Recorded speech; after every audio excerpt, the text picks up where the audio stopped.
Good afternoon everybody. Welcome to all of you in SAPI Study Adda. आज हम लोग प्रकाश के परावर्तन में दर्पण द्वारा प्रतिबिंब का बनना, चिन्ह परिपाटी का अध्ययन करेंगे।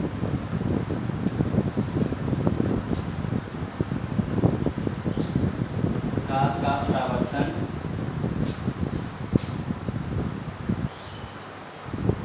प्रकाश का परावर्तन एवं अपवर्तन।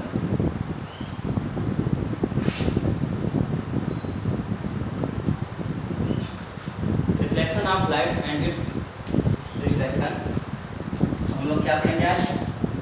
दर्पण से संबंधित परिभाषाएं, दर्पण से संबंधित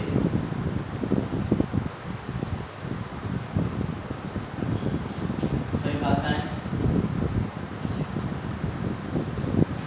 और हम लोग पढ़ेंगे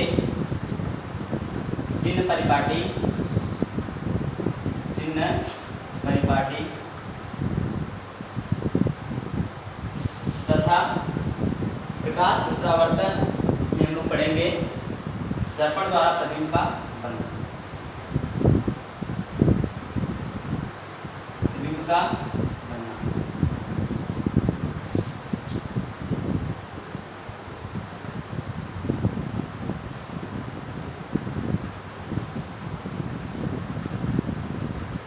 सबसे पहले हम बात करेंगे दर्पण से संबंधित परिभाषाएं। Definition related to the mirror। जैसा कि कहा गया कि गोलीय कांच के जब हम किसी भी भाग से उसको त्रिज्या काट लेते हैं और काटने के पश्चात उसके किसी एक भाग पर जब हम कलाई कर देते हैं तो दूसरा भाग चमकदार हो जाता है, जिससे प्रकाश का परावर्तन होने लगता है। तो जिस तल से प्रकाश का परावर्तन होता है उस तल के आधार पर उस दर्पण को उसका नाम देते हैं। तो सबसे पहले बात करेंगे द्वारक की। इसकी द्वारक होता क्या है? द्वारक अपर्चर। गोली दर्पण जिस गोली कांच का भाग होता है उसके व्यास को हम दर्पण का द्वारक कहते हैं। दर्पण का द्वारक कहते हैं। तो ये गोली कांच जिससे हमने काट लिया, इसका यह भाग यानी जिस गोले का यह भाग है उसका यह व्यास है और इसी व्यास को हम इस दर्पण के लिए क्या कहेंगे? द्वारक कहेंगे, जिसे हम यम और एम डैश से निरूपित किए। इसके बाद बात करते हैं दर्पण के ध्रुव की। तो गोली दर्पण का केंद्र बिंदु या मध्य बिंदु जो होता है दर्पण का ध्रुव कहलाता है, जिसको हम P से निरूपित करते हैं।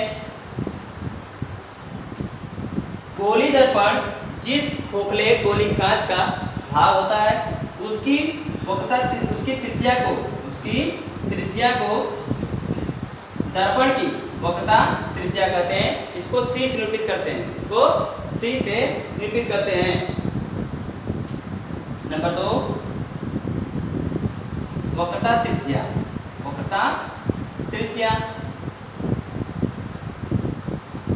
Curvature of radius of curvature. तो वक्रता त्रिज्या के बारे में बात किया गया कि गोली दर्पण जिस गोली कांच का भाग होता है उसके त्रिज्या को दर्पण की वक्रता त्रिज्या कहते हैं। इसे C से निरूपित करते हैं। दर्पण के ध्रुव P एवं वक्रता केंद्र C के मध्य बिंदु को मुख्य फोकस कहते हैं, जिसे F से निरूपित करते हैं। दर्पण के ध्रुव से लेकर वक्रता केंद्र के बीच की दूरी को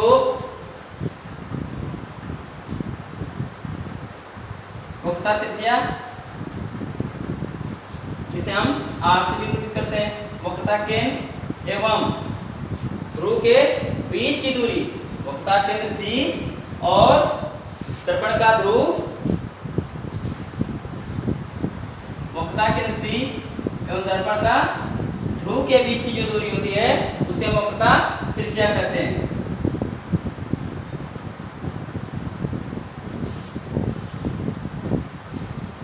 जिसे R से निरूपित करते हैं।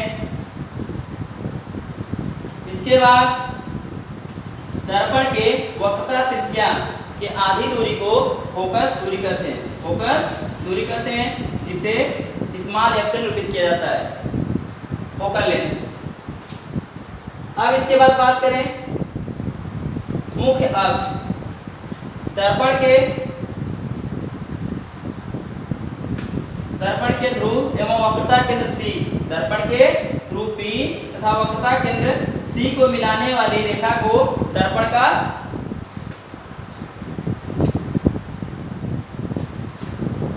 मुख्य अक्ष कहते हैं। मुख्य अक्ष कहते हैं। तो फिर से बात करते हैं एक बार द्वारक की जब बात करते हैं तो कहा गया कि गोली दर्पण का यानी गोली दर्पण जो होता है, जिस गोली कांच का एक भाग होता है तो उसके व्यास को दर्पण का द्वारक कहते हैं। दर्पण का द्वारक कहते हैं।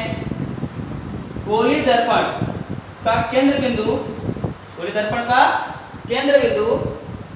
का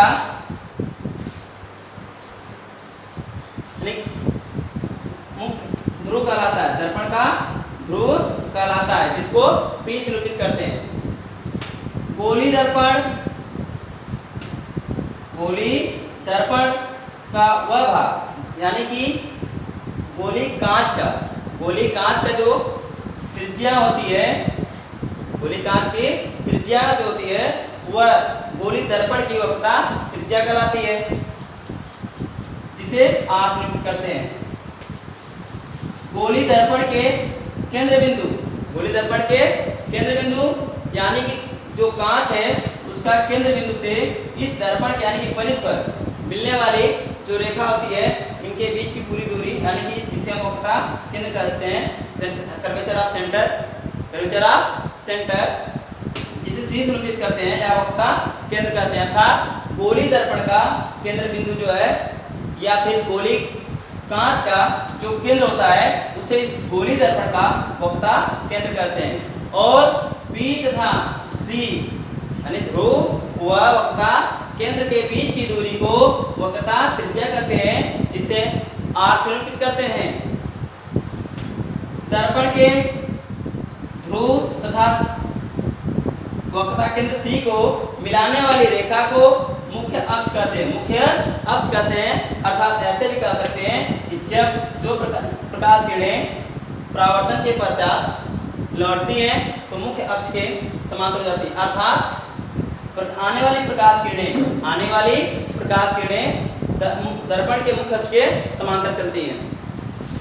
अब इसके बाद दर्पण के ध्रुव तथा मुख्य फोकस के बीच की दूरी को फोकस दूरी कहते हैं। ये तो हो गई दर्पण से संबंधित परिभाषाएं। अब हम लोग देखेंगे दर्पण द्वारा चिन्ह परिपाटी।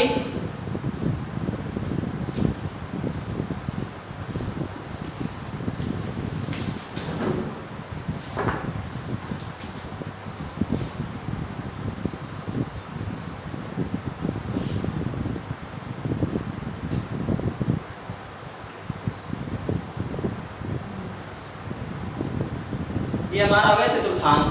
क्या हो गया? चतुर्थांश। और ये क्या है? दर्पण। ये हमारा हो गया दर्पण। ये हो गया दर्पण का ध्रुव बिंदु P, दर्पण का मुख्य फोकस F, दर्पण का वक्रता केंद्र C। जब हम वस्तु हमेशा दर्पण के सामने ही रखते हैं, जब भी रखते हैं वस्तु हमेशा दर्पण के सामने और बाईं ओर होती है। किस तरह की स्थिति होती है? बाईं ओर, लेफ्ट साइड। ये हमारी क्या हो गई? वस्तु हो गई। अर्थात वस्तु हमेशा दर्पण से बाईं तरफ रखी जाती है। तो चिन्ह परिपाटी निर्धारित करने के लिए हमें चतुर्थांश देखना होता है। क्या देखना होता है? चतुर्थांश। जैसा कि चतुर्थांश के बारे में कक्षा 9, कक्षा 10 में पढ़ चुके हैं। चिन्ह परिपाटी हम उसी के साथ इसे देखते हैं। अब ये देखते हैं या फिर कक्षा 8 में पूर्णांक के माध्यम से हम लोगों ने इसके चिन्हों के बारे में भी जाना था। तो अब बात करते हैं कि ये चिन्ह कैसे निर्धारित करेंगे। तो ये केंद्र हो गया, केंद्र बिंदु हो गई, इसे P से निरूपित किया गया या वो से निरूपित करते हैं, जो भी है। इस दर्पण है इसलिए हम यहाँ पर P लिखे, ध्रुव को दिखाएं। तो अब आने की मुख्य यानी जिस बिंदु पर ये ऊर्ध्वाधर और ये क्षैतिज रेखाएं काटती हैं उन्हें मूल बिंदु कहते हैं। क्या कहते हैं? मूल बिंदु कहते हैं। ऊर्ध्वाधर जाने वाली रेखाएं को y तथा y डैश x कहते हैं तथा जो क्षैतिज रेखाएं चलती हैं उन्हें क्रमशः x एवं x डैश से निरूपित करते हैं। ऊर्ध्वाधर जाने वाले यानी कि जो y और y डैश है इन्हें क्रमशः कोटि तथा x और x डैश को भुज करते हैं। तो मूल बिंदु से दाहिने की दूरी सदैव धनात्मक होती है, सदैव धनात्मक होती है। मूल बिंदु से ऊपर की दूरियां सदैव धनात्मक ली जाती हैं। मूल बिंदु से नीचे की दूरी सदैव ऋणात्मक ली जाती है और मूल बिंदु से बाएं की दूरी सदैव ऋणात्मक ली जाती है। अब ऐसी दशा में बात करें तो हम देख रहे हैं कि मूल बिंदु से जो हमारा वस्तु पिन रखा गया है, वस्तु यह रखी गई है, वो किस दिशा में है? बाएं दिशा में है। अर्थात दर्पण के ध्रुव से वस्तु के बीच की दूरी को हम वस्तु की दूरी कहते हैं, इसे u से निरूपित करते हैं। अब चूंकि वस्तु हमारी किधर रखी गई है? बाईं तरफ, इसलिए यह कैसी होगी? ऋणात्मक ली जाएगी। अब रखे गए यानी प्रकाश की बात कर लें। चलने वाला प्रकाश यानी कि हमेशा वस्तु की तरफ से ही इससे गुजरा जाता है, वस्तु बाएं तरफ रखी जाती है। ये निर्धारित करेगा जो फोकस दूरी होगी वो दर्पण के प्रकृति पर निर्धारित करेगा कि वो धनात्मक होगी अथवा ऋणात्मक होगी। क्योंकि गुजरने वाला प्रकाश धनात्मक दिशा में गमन करता है।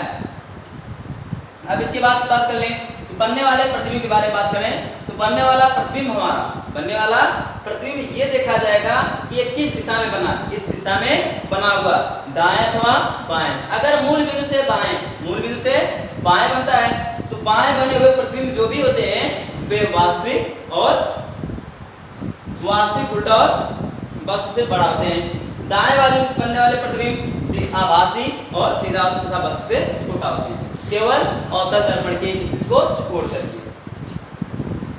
अब देखा जाए तो यदि हमारा प्रतिबिंब यहाँ प्राप्त होता है तो ये हमारा वस्तु था और ये क्या हो गया? प्रतिबिंब। यहाँ देखने में क्या मिल रहा है कि ये जो हमारा प्रतिबिंब बना हुआ है ये मूल बिंदु से बाएं बना हुआ। तो अब हम क्या कर सकते हैं कि मूल बिंदु से बाएं की दूरी ऋणात्मक ली जाती है। इस दशा में प्रतिबिंब की दूरी हम ऋणात्मक लेंगे। अब देखा जाए तो हम इसको कहते क्या है? जहां पर प्रतिबिंब बना है वहां से लेकर दर्पण के बीच की दूरी को, दर्पण के ध्रुव के बीच यानी कि प्रतिबिंब एवं दर्पण के ध्रुव के बीच की दूरी को हम क्या कहेंगे? जो प्रतिबिंब की दूरी, इसे 20 से निरूपित करते हैं। किससे निरूपित करते हैं? 20 से। यदि यही प्रतिबिंब हमारा किधर बनता है? दाहिनी तरफ। दाहिनी तरफ बनने वाला प्रतिबिंब हमारा आभासी और सीधा होता है। अर्थात इधर की दूरी हम जब लेंगे तो क्या लेंगे? धनात्मक लेंगे। अब फोकस यानी कि अगर बात करें फोकस क्या है तो दर्पण के ध्रुव एवं मुख्य फोकस के बीच की दूरी को हम फोकस दूरी कहते हैं, जिसे स्मॉल f से निरूपित करते हैं। तो अब हम इसके चिन्ह के बारे में निर्धारित करेंगे। तो अब देखा जाए तो प्रतिबिंब हमें दो प्रकार के प्राप्त हुए, एक वास्तविक, दूसरा आभासी। तो वास्तविक प्रतिबिंब क्या है और आभासी प्रतिबिंब क्या होता है इसके बारे में सबसे पहले देखें। तो वास्तविक प्रतिबिंब वे होते हैं जिन्हें हम पर्दे पर प्राप्त कर सकते हैं तथा आभासी प्रतिबिंब वे होते हैं जिन्हें पर्दे पर प्राप्त नहीं किया जा सकता। अब बात करते हैं कि पहचाने कैसे। जब प्रकाश किरणें मुख्य अक्ष से गुजरने के पश्चात अर्थात दर्पण से परावर्तित होने के बाद मुख्य फोकस से जब होकर गुजरती हैं जाकर दूसरे बिंदु पर जहां मिलती हैं, अगर वहां मिलती हुई प्रतीत होती हैं तो उसे कहते हैं आभासी प्रतिबिंब। अगर मुख्य अक्ष से होकर यानी कि परावर्तन के पश्चात लौटने वाली प्रकाश किरणें जब फोकस से होकर गुजरती हैं और जाकर कहीं ना कहीं दूसरे बिंदु पर मिलती हैं, जब मिलती हैं तो वहां पर बनने वाला प्रतिबिंब हमारा वास्तविक प्रतिबिंब होता है। तो सबसे बेहतर ये है कि हम यह भी जान लें कि जिसे हम प्रत्यक्ष प्राप्त कर सकते हैं वे प्रतिबिंब क्या होते हैं, वास्तविक होते हैं, और जिन्हें हम प्रत्यक्ष प्राप्त नहीं कर सकते हैं वे प्रतिबिंब आभासी होते हैं। तो आभासी प्रतिबिंब के बारे में बात किया गया, तो आभासी प्रतिबिंब हमारा दाहिनी तरफ मिला और वास्तविक प्रतिबिंब बाईं तरफ। आभासी प्रतिबिंब देखा गया मूल बिंदु से ऊपर की तरफ बना था, वास्तविक प्रतिबिंब मूल बिंदु से नीचे की तरफ बना। तो अब हम इनके परिपाटी के बारे में बात करते हैं, चिन्ह निर्धारित करते हैं। तो सबसे पहले वस्तु की स्थिति या अवतल दर्पण और उत्तल दर्पण, अवतल दर्पण और उत्तल दर्पण।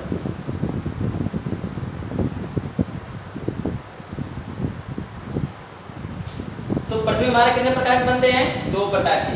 अवतल में पहले वास्तविक की बात कर लें, वास्तविक प्रतिबिंब,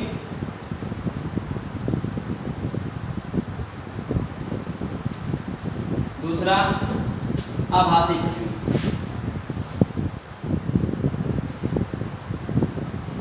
आभासी प्रतिबिंब। अवतल उत्तल दर्पण में हमारा प्रतिबिंब कैसा बनता है, केवल आभासी बनता है, आभासी एवं सीधा बनता है। तो सबसे पहले हम बात कर लें वस्तु दूरी, वस्तु की दूरी। तो वस्तु की दूरी को हम किससे निरूपित करते हैं, u से, और वस्तु हमेशा रखा जाता है मूल बिंदु से बाईं तरफ, इसलिए चाहे दर्पण हमारा अवतल हो अथवा उत्तल हो, वस्तु की दूरी सदैव u को ऋणात्मक लिया जाता है। अब बात करते हैं किसकी, प्रतिबिंब की दूरी, प्रतिबिंब की दूरी। प्रतिबिंब की दूरी किससे निरूपित करते हैं, v से। किससे निरूपित किया जाता है, v से। अगर देखा जाए बनने वाला प्रतिबिंब आभासी है तो मूल बिंदु से दाएं तरफ प्राप्त होता है, तो ऐसी दशा में उसकी प्रकृति क्या होगी, धनात्मक होगी, अर्थात प्लस v होगा। बनने वाला प्रतिबिंब मूल बिंदु से बाएं प्राप्त होता है तो वो कैसा होगा, यानी कि उसकी प्रकृति होगी ऋणात्मक होगी। अर्थात अवतल दर्पण में जब वास्तविक प्रतिबिंब बनता है, वस्तु की दूरी यानी प्रतिबिंब की दूरी ऋणात्मक, आभासी प्रतिबिंब जब बनता है तो प्रतिबिंब दूरी धनात्मक लेते हैं।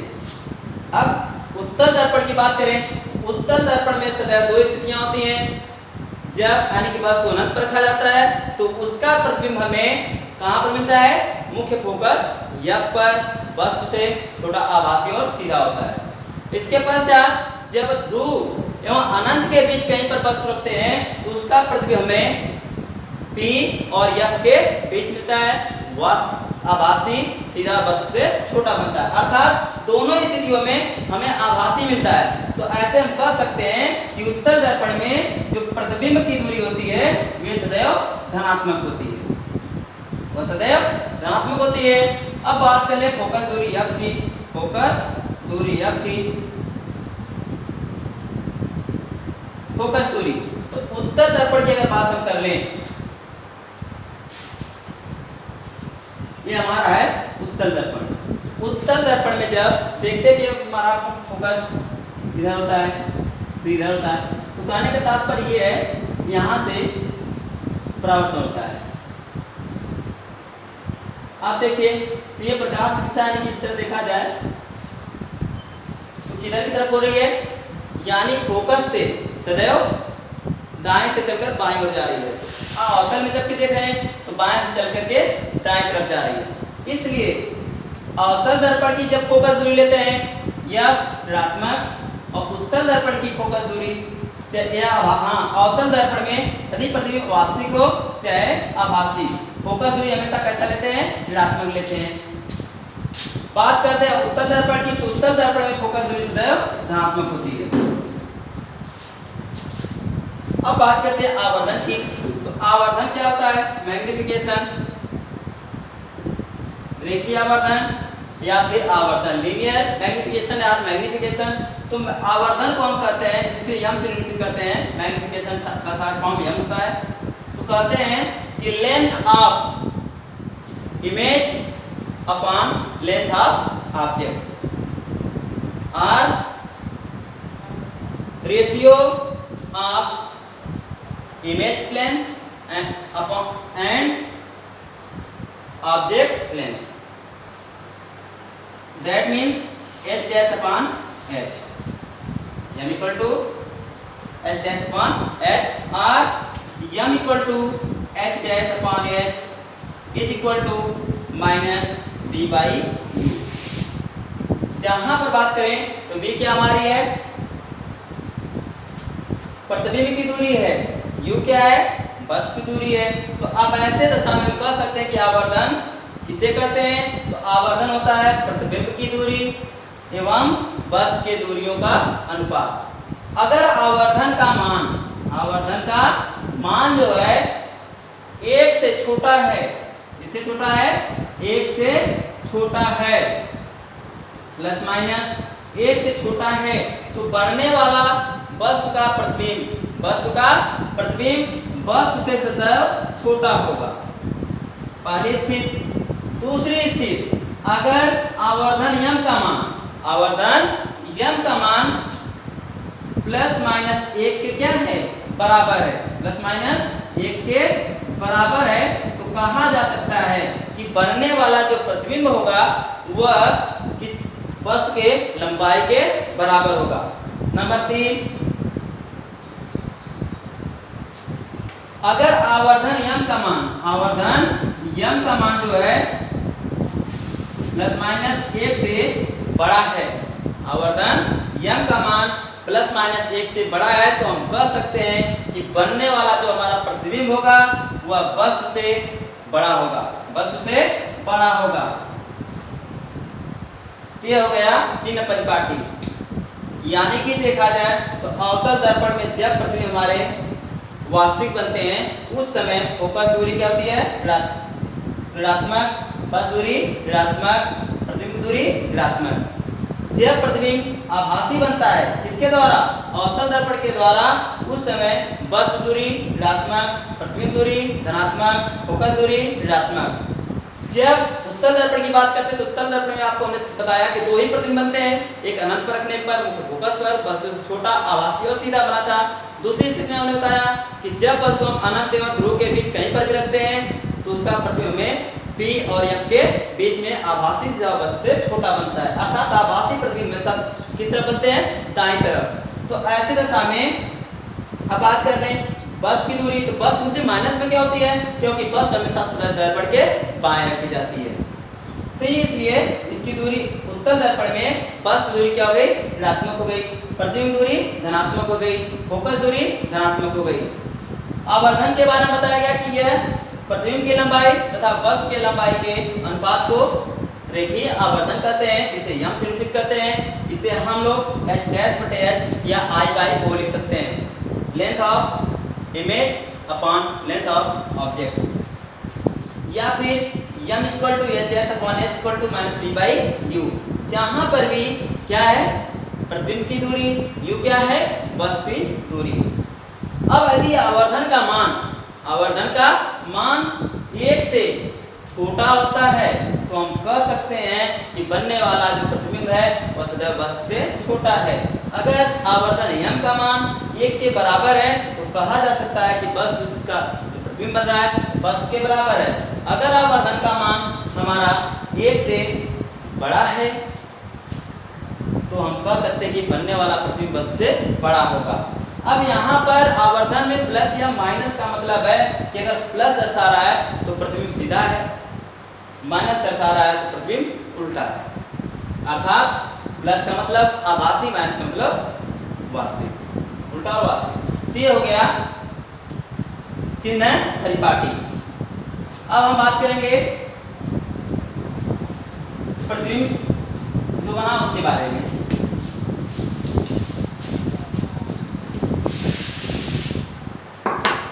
तो ये रहा हमारा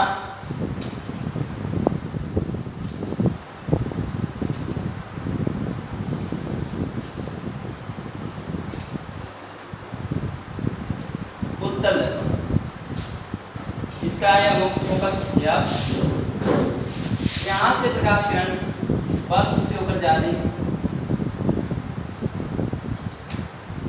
और क्या यहाँ से परावर्तन के पश्चात कहाँ जाकर मिल रही है, मुख्य फोकस या पर। यानी कि जब वस्तु कहाँ रखी जाए, अनंत पर रखी जाती है, तो उसका प्रतिबिंब हमें कहाँ प्राप्त होता है, या पर। कैसा, वस्तु से छोटा, आभासी और सीधा मिलता है। दूसरी कंडीशन, जब वस्तु को कहाँ रखते हैं, अनंत एवं P के मध्य कहीं पर भी, उसका प्रतिबिंब सदैव हमें कैसा प्राप्त होता है, तो उसका प्रतिबिंब ये हो गया C या और ये हो गया C।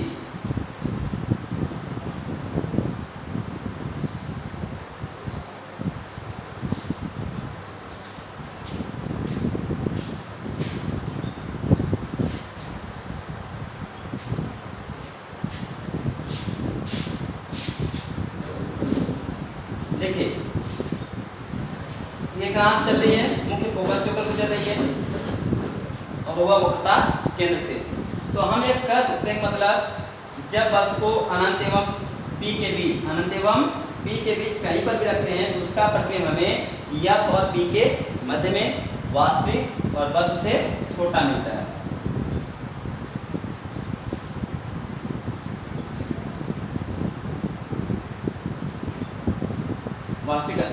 आभासी और सीधा वस्तु से छोटा बनता है। तो दो स्थितियां होती है, एक में क्या किया आपने, वस्तु को अनंत रखा, उसका प्रतिबिंब कहाँ बना, मुख्य फोकस या पर। कैसा, आभासी सीधा वस्तु से छोटा। दूसरी स्थिति में आपने कहा जब वस्तु को हमने कहा था अनंत एवं P के बीच कहीं भी रखते हैं, तो उसका प्रतिबिंब वस्तु से छोटा, आभासी, सीधा और या तथा P के बीच बनता है। फिर मिलेंगे, तब तक के लिए गुड बाय।